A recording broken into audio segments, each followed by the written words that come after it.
नमस्कार, आप देख रहे हैं आई इंडिया और मैं हूं पंकज सिंह गौर। मैं हूं जयंत श्रीवास्तव। मैं उदय चौहान।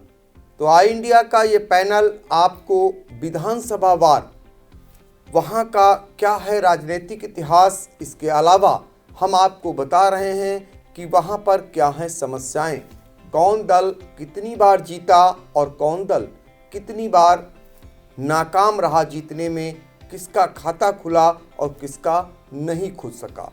इन तमाम जानकारियों के साथ एक बार फिर आई इंडिया का ये पैनल आपके लिए बैठ चुका है और हम पूर्व में आपको बता दें कि कई विधानसभा क्षेत्रों की जानकारी दे चुके हैं।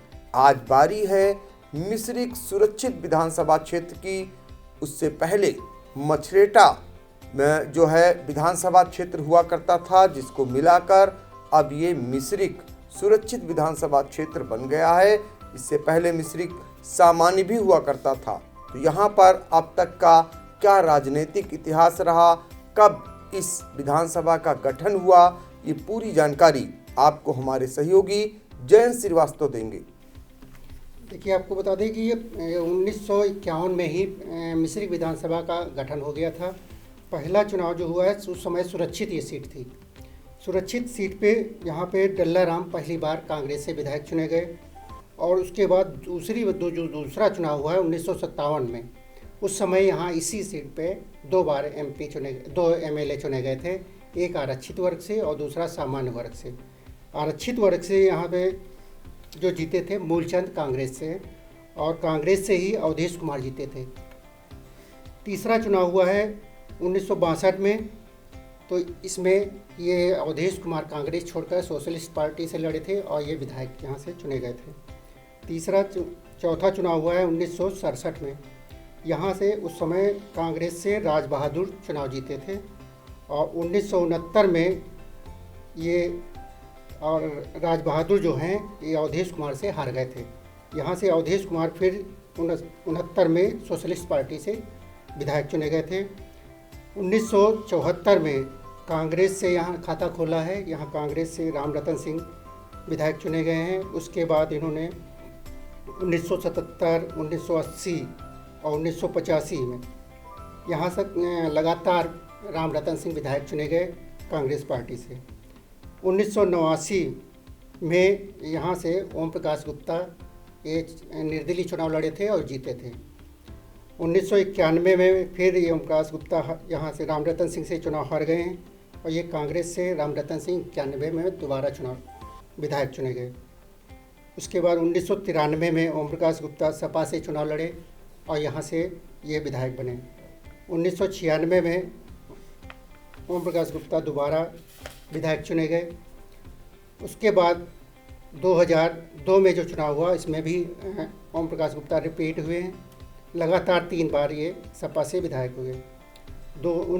2007 में ओम प्रकाश गुप्ता के बेटे अनूप गुप्ता जो वर्तमान में जो मोहाली से पूर्व विधायक हैं, ये यहाँ से चुनाव जीते थे सपा से। उसके बाद 2012 में सपा से रामपाल राजवंशी चुनाव जीते थे और ये यहाँ पे सपा सरकार में मंत्री भी बने। उसके बाद 2017 में जो चुनाव हुआ है यहाँ पे बीजेपी ने अपना खाता खोला है। यहाँ से वर्तमान में विधायक जो हैं रामकृष्ण भार्गव, ये यहाँ से चुनाव जीते हैं। इससे पहले जो सीट थी मिश्रिख से पहले जो थी सीट ये मछरेटा में यहाँ पर 1962 में पहली बार गठन हुआ है इसका और यहाँ से डल्ला राम कांग्रेस से पहली बार विधायक चुने हुए। उसके बाद 1967 में यहाँ पर जनसंघ ने खाता खोला है और यहाँ जेलाल एक विधायक चुने गए थे। 1969 में कांग्रेस से चौधरी वीरेंद्र कुमार चुनाव जीते हैं, पहली बार यहाँ से कांग्रेस ने खाता खोला है। उसके बाद 1974 में वीरेंद्र कुमार चौधरी दूसरी बार कांग्रेस से विधायक चुने गए। 1977 में यहाँ पर जेएनपी पार्टी जो लालदास उस समय थे वो विधायक चुने गए थे।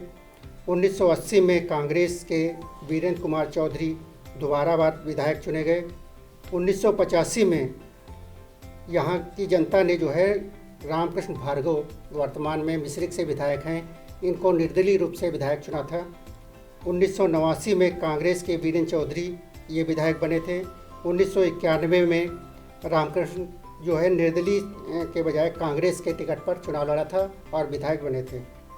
1993 में यहाँ पर बसपा ने खाता खोला था और यहाँ बाल गोविंद राजवंशी ये पहली बार विधायक चुने गए थे। 1996 में रामपाल राजवंशी जनता पार्टी से चुनाव लड़े थे और ये पहली बार इस सीट से विधायक चुने गए थे। 2002 में रामकृष्ण भार्गव बसपा से विधायक चुने गए और ये मंत्री भी रहे थे बसपा शासनकाल में। 2007 में सपा से रामपाल राजवंशी यहाँ से विधायक चुने गए थे।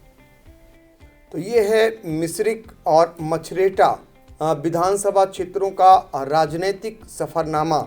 आपको बता दें कि मछरेटा का जिक्र इसलिए हो रहा है क्योंकि मछरेटा विधानसभा क्षेत्र को और मिश्रिख जो विधानसभा क्षेत्र सामान्य हुआ करती थी उन दोनों को मिला करके इसको मिश्रिख विधानसभा क्षेत्र में समाहित कर दिया गया। और इसके अलावा नवसृजित जो है महोली विधानसभा क्षेत्र सामान्य रूप से बना दिया गया।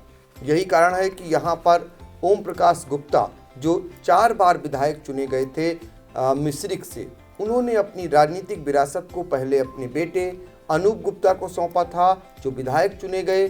जब मिश्रिख विधानसभा क्षेत्र सुरक्षित हो गया तो उसके बाद उन्होंने महोली विधानसभा क्षेत्र से चुनाव लड़ना शुरू किया, जहां पर वो विधायक भी बने और 2017 में उनको हार का भी सामना करना पड़ा।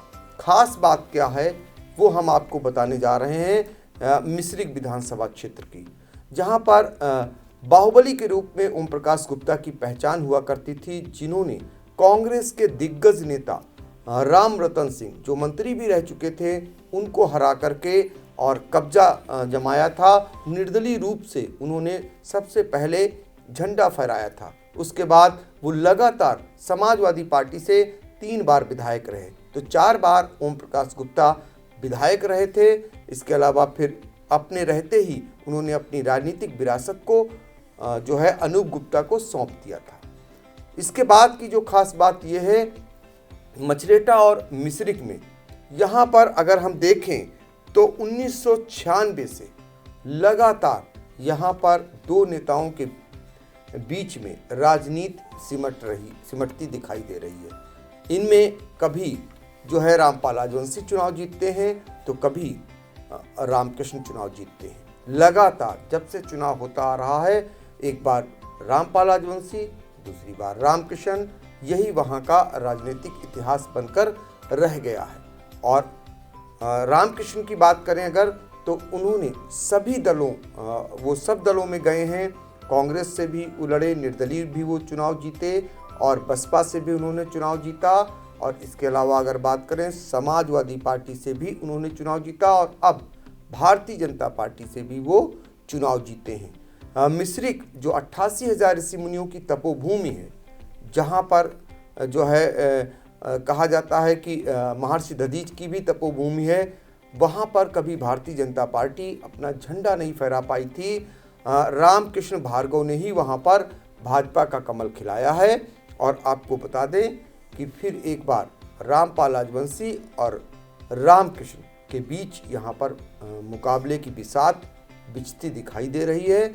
और सबसे खास बात मिश्रिख सुरक्षित विधानसभा क्षेत्र की ये है कि वहाँ पर लोकसभा में तो बसपा अपना झंडा फहराती थी, लेकिन कभी भी यहाँ बहुजन समाज पार्टी चुनाव जीत नहीं पाई है। ये है वहाँ का राजनीतिक इतिहास मिश्रिख सुरक्षित विधानसभा क्षेत्र का।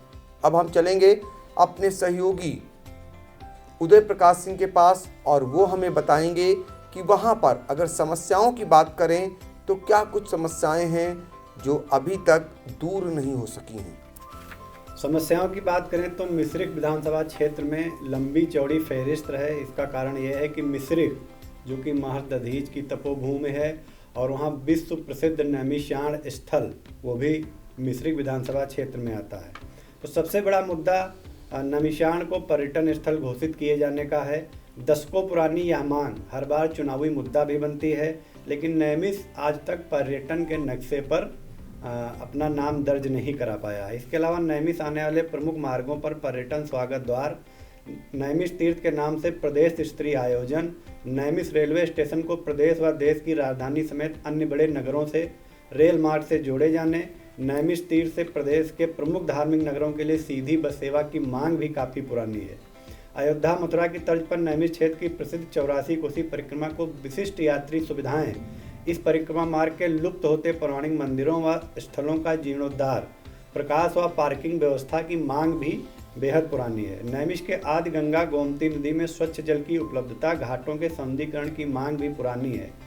मिश्रिक की बात करें तो मिश्रिक नगर में महर्षि दधीच कुंड जो वहाँ पर विकसित तो कराया गया, लेकिन उसका सौंदर्यीकरण पिछले कई वर्षों से न कराए जाने के चलते वह अपनी जो है जीर्ण सी दशा में पहुंचता जा रहा है। और जो दधीच कुंड है वहाँ का, उसमें जो जल है वो काफ़ी गंदा होता जा रहा है, क्योंकि वहाँ जल निकासी की व्यवस्था नहीं है। महर्षि दधीच तीर्थ स्थल के सौंदर्यीकरण और उसे पर्यटन स्थल का दर्जा दिए जाने की मांग भी उठती रहती है। मिश्रिक नगर में नाला निर्माण, सड़कों के निर्माण की नितांत आवश्यकता है। इसके अलावा इसी विधानसभा क्षेत्र का जो प्रमुख कस्बा है मछरेटा, वहाँ डिग्री कॉलेज, फायर स्टेशन की मांग भी बेहद पुरानी है। ग्रामीण इलाके की अधिकांश सड़कें खस्ता हाल हैं। नहरों की सफाई न होने से टेल तक पानी नहीं पहुँचता है। तो ये समस्याएं हैं जो मिश्रिक सुरक्षित विधानसभा क्षेत्र की, जहां पर बहुत दिनों से ये मांग उठती रही है कि नैमिषारण्य को पर्यटन स्थल घोषित किया जाए, उसको भी मथुरा और अयोध्या और बनारस की तर्ज पर विकसित किया जाए। बड़ी उम्मीदें हैं वहाँ के लोगों की कि डबल इंजन की सरकार है और निश्चित तौर पर धार्मिक स्थल का विकास होगा। हर बार आश्वासन दिया जाता है, इस बार भी कवायद शुरू हुई है और ज़िला अधिकारी जो हैं वो लगातार कह रहे हैं कि अब एक मास्टर प्लान तैयार हो गया है नेमिस के विकास का। एक रोड जो है जो खैराबाद से और सीधा मछेटा तक जाती थी, उसका ज़रूर चौड़ीकरण कराया गया है। इससे आवागमन में सुविधा होगी, लेकिन और भी वहाँ की कई मांगे हैं। अमावस्या पर लाखों लाख भीड़ श्रद्धालु वहाँ पहुँचते हैं। वहाँ पर जितने भी क्षेत्रीय कार्यक्रम है, मान्यता है, मुंडन है, कई सांस्कृतिक कार्यक्रम हैं जो नैमिषारण्य में होते हैं, लाखों लाख की भीड़ आती है, लेकिन एक अदद ट्रेन की दरकार है। बड़े दिनों से साधु संत वहाँ के मांग कर रहे हैं कि वहाँ पर ट्रेन चलाई जाए ताकि दूर दराज से लोग आ सके। चूँकि नेपाल हो या फिर देश का कोना कोना 88,000 ऋषि मुनियों की तपोभूमि है, महर्षि दधीच की तपोभूमि है, ललिता देवी का मंदिर है, प्रसिद्ध चक्र तीर्थ है। ऐसे में जो श्रद्धालु हैं, जो धार्मिक मान्यताओं के लोग हैं, वो लाखों की संख्या में नैमिषारण्य पहुंचते हैं, लेकिन वहां अभी भी सुविधाओं का टोटा है। ये बार बार मांग उठती आ रही है।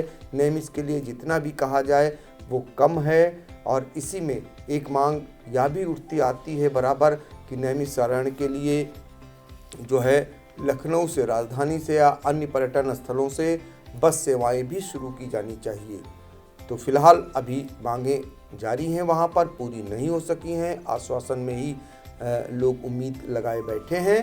अब हम फिर एक बार चलेंगे अपने सहयोगी जयंत श्रीवास्तव के पास और जानेंगे कि जो मिश्रिक विधानसभा क्षेत्र है वहाँ पर दलीय स्थिति क्या रही है, कितनी बार किस पार्टी का कब्जा रहा है। यहाँ पर जो है अब तक जो है 17 चुनाव हुए हैं। इसमें जो है सपा और कांग्रेस का ही दबदबा रहा है 17 चुनाव में। यहाँ से 8 बार कांग्रेस जीती है, 5 बार सपा, 2 बार सोशलिस्ट पार्टी, 1 बार बीजेपी और 1 बार निर्दलीय। मिश्रिक में बसपा का खाता नहीं खोला जा सका है। तो ये है मिश्रिक सुरक्षित विधानसभा का राजनीतिक सफरनामा। यहाँ पर कांग्रेस का दबदबा रहा। उस समय कांग्रेस के दिग्गज नेता हुआ करते थे राम रतन सिंह, जो स्वर्गीय हो चुके हैं। उसके बाद समाजवादी पार्टी का जो गढ़ बना, उसके पीछे स्वर्गीय ओम प्रकाश गुप्ता का जो है उनकी एक राजनीतिक वहाँ पर एक पकड़ मजबूत मानी जाती थी, जिन्होंने वहाँ पर जो है मजबूती से समाजवादी पार्टी को खड़ा किया था। और यही कारण है कि समाजवादी पार्टी लगातार कई बार वहाँ चुनाव जीतती आई है। अब फिलहाल वहाँ पर भाजपा ने पहली बार झंडा गाड़ा था 2017 में। पार्टी के जो मौजूदा विधायक हैं रामकृष्ण भार्गव, वो एक बार फिर टिकट के प्रमुख दावेदारों में हैं। और ये बताइए कि हम चलेंगे अपने सहयोगी उदय प्रकाश सिंह के पास, वहाँ का क्या कुछ टिकट को लेकर के अब चल रहा है। टिकट की बात करने से पहले हम यहाँ के मतदाताओं को लेकर किस जात के कितने मतदाता हैं उस पर थोड़ी सी रोशनी डाल देते हैं। मिश्रिख सुरक्षित विधानसभा क्षेत्र में कुल 3,40,000 लगभग मतदाता हैं। यह अनुसूचित जात बाहुल्य विधानसभा क्षेत्र है। इसमें पासी बिरादरी के लगभग 80,000 मतदाता, जाटो वर्ग के लगभग 65,000 मतदाता हैं। इसके अलावा कुर्मी 40,000, ब्राह्मण 40,000, यादव 35,000, मुस्लिम 25,000, क्षत्रिय 20,000, वैश्य 15,000 तथा अन्य जातियों के तकरीबन 20,000 मतदाता हैं। अब हम आते हैं टिकट की दावेदारी को लेकर क्या वहाँ स्थित है। तो वर्तमान में जो भाजपा के विधायक हैं रामकृष्ण भार्गव, वो तो मजबूत दावेदार ही हैं। इसके अलावा भाजपा से जो मिश्रिख की पालिका अध्यक्षा हैं सरला भार्गव, ये विधायक की भाभी हैं, अनुजवधू हैं। तो ये भी इस बार मैदान में कूदी हैं, टिकट की दावेदार हैं ये भाजपा से मिश्रिख से। इसके अलावा जो वहाँ सांसद हैं मिश्रिख के अशोक रावत, इनके भाई मनीष रावत भी टिकट की होड़ में लगे हुए हैं। इसके अलावा बात करें तो अनिल भार्गव, माया देवी और मनोज चौधरी के नाम भी भाजपा से टिकट के दावेदारों में शुमार हैं। समाजवादी पार्टी में सिर्फ 2 ही नाम अभी तक निकल के सामने आए हैं, एक पूर्व मंत्री रामपाल राजवंशी और दूसरी हैं कुमुदलता। बसपा की बात करें तो अभिलाषा वर्मा और इंजीनियर श्याम किशोर, ये 2 नाम अभी तक सामने आए हैं। कांग्रेस से गोमती राजवंशी, सुभाष राजवंशी, जुगल किशोर, संतोष भार्गव और नरेंद्र वर्मा के नाम अभी तक सामने आए हैं। और आम आदमी पार्टी से भी एक नाम सामने आया है, बाबूराम वर्मा का। तो यहाँ पर हम ये प्रकाश डालना चाहेंगे कि जिनके बारे में इन्होंने जानकारी दी है उनमें मौजूदा विधायक जो भारतीय जनता पार्टी के हैं रामकृष्ण भार्गव, उनकी अनुजवधू यानी जानकी प्रसाद की पत्नी सरला देवी, वो स्वयं जो है नगरपालिका की चेयरमैन हैं और वो खुद और साथ में अपनी बहू का भी नाम वो आगे कर रही हैं टिकट के लिए। इसके अलावा जो नाम बताया इन्होंने भाजपा से, उनके बारे में भी आपको बता दें। जो सांसद हैं अशोक रावत, जो वहाँ से पहले बसपा से सांसद हुआ करते थे, इस समय भारतीय जनता पार्टी के सांसद हैं मिश्रिख से। उनके भाई मनीष रावत, जो कि 2 चुनाव बहुजन समाज पार्टी से मिश्रिख से लड़ चुके हैं, लेकिन उन्हें कामयाबी नहीं मिली है। वो भी इस बार भारतीय जनता पार्टी से टिकट की मांग कर रहे हैं। और इसके अलावा जिनका नाम सामने आया था अनिल भार्गव, ये संकटा प्रसाद जो है स्वर्गीय वो सांसद हुआ करते थे, उनके बेटे हैं और काफ़ी पुराने भाजपाई हैं और भाजपा से ये चुनाव भी लड़ चुके हैं और भारतीय जनता पार्टी से ये इस बार भी टिकट के दावेदार हैं।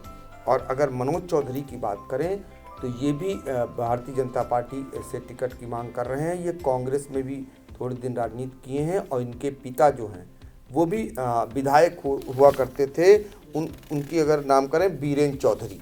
तो कुल मिलाकर के ये सब नामी ग्रामी हस्तियां हैं।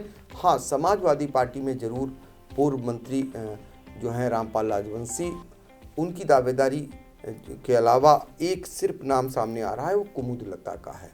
इसके अलावा और कोई नाम अभी तक सामने नहीं आ रहा है। जहाँ तक अभिलाषा वर्मा की बात करें, जो बसपा से टिकट की दावेदार हैं, वो पहले भी टिकट की दावेदार लोकसभा में रह चुकी हैं। उनका टिकट काट दिया गया था। इस बार वो विधानसभा में हाथ आजमा रही हैं और इंजीनियर श्याम किशोर भी उसी लाइन में लगे हैं बसपा से।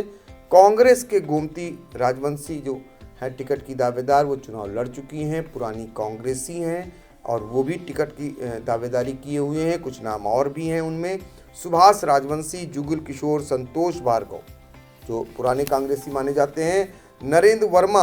आम आदमी पार्टी से सिर्फ एक नाम बाबूराम वर्मा का सामने आया है। तो ये है टिकट के दावेदारों के नाम जो मिश्रिख सुरक्षित विधानसभा क्षेत्र से किए हुए हैं। फिलहाल हमने आपको मिश्रिख विधानसभा क्षेत्र के बारे में सारी जानकारी दी।